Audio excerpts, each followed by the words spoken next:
que se exige que essa população não degrade, por outro lado, quando ela não degrada, ela também não é reconhecida como agente beneficiário da sua ação contra a degradação. Eu penso que a principal vulnerabilidade da população negra não está no fato de como ela usa a água, o ar, as plantas ou o território, né? Como ela usa o meio ambiente. Para mim, o que degrada, o que impede, o que facilita a vulnerabilidade dessa população em relação ao meio ambiente é o fato de, o tempo inteiro, ela estar desidentificada como uma população negra, com uma história, com uma cultura, com um processo político. Esse desenraizamento a faz estranhar o meio ambiente, como faz estranhar o outro, o ser humano. Se não somos capazes de ter essa leitura, em que o meio ambiente faz parte de nós, e ao mesmo como os deuses fazem parte de nós, se não temos a mesma possibilidade de nos compreendermos dentro das nossas condições, não é possível uma ação em que ambiente e humano consigam uma relação harmoniosa. Eu lembrei de uma questão, uma lenda, que diz o seguinte: um orixá resolveu mudar o mundo. Ele colocou tudo de cabeça para baixo. Ele botou as árvores com a copa do chão, no território seco ele botou o mar, no território do mar ele botou o campo, e ele foi o tempo inteiro mudando toda essa situação. No final da obra dele, ele viu que algumas coisas tinham se adaptado, outras tinham morrido e outras tinham se transformado. Menos ele mesmo, menos os orixás, menos aquelas pessoas. Elas, apesar da adaptação, da transformação e da morte, eles sentiam que alguma coisa não estava correta, não estava no lugar.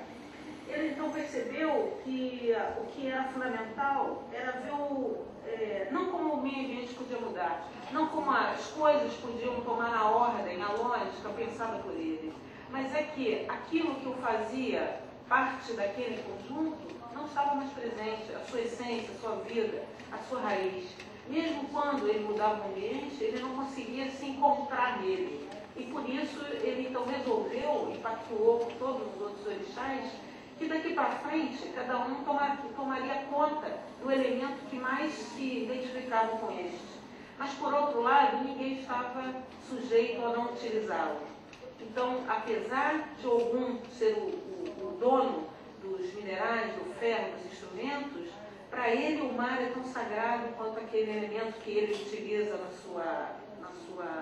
seu armamento e na sua ferramenta. Para Iemanjá, apesar do mar ser sagrado, para ela os outros elementos também têm a mesma dimensão. E por isso não é possível dar ênfase a um determinado elemento em detrimento do outro, mas também não é possível dar ênfase ao meio ambiente sem o ser humano. Né? E nessa perspectiva, então, eu colocaria mais duas questões. É que, apesar de termos uma diferença que nos marca na sociedade brasileira e no mundo como um todo, nós não queremos viver as desigualdades trazidas por essas diferenças. Ao contrário, nós queremos viver essas diferenças como uma marca que nos singulariza e que nos coloca diante dos obstáculos e dos desafios da vida como um elemento, um patrimônio, um bem a ser dividido com a humanidade.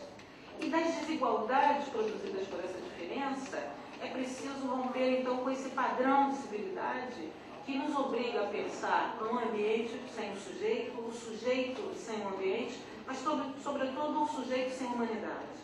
Se esse padrão segue nessa mesma lógica, ele não impede somente que nós tenhamos risco de ver o lixo colocado nos nossos quintais, ou viver nas piores situações, ou não ter água no futuro para beber, né? Porque não teremos recursos para pagá-la. Mas corremos o risco de ser menos humano e compreender cada vez menos a possibilidade de vida existente entre nós. Ao descompreender esse sentido, não é possível nem proteger e nem degradar. Não é possível, porque a vida não consegue se realizar. Então, nesse sentido, é preciso pensar que boa parte da vulnerabilidade que a população negra vive em relação ao meio ambiente, à degradação do meio ambiente, ao que chamamos de racismo ambiental, tem a ver, sobretudo, com a degradação do seu patrimônio cultural, com o seu desenraizamento, sobretudo com a falsa ideia de que nós não existimos como tal. E nesse sentido, se nós não existimos, nada mais existe. Porque, ao contrário, a verdade que se estabelece é que esse padrão, cada vez mais, nega a existência de sujeitos que são diferentes deles. E se, na medida que a gente afirma esse padrão, a gente também fortalece a ideia de que os outros não existem.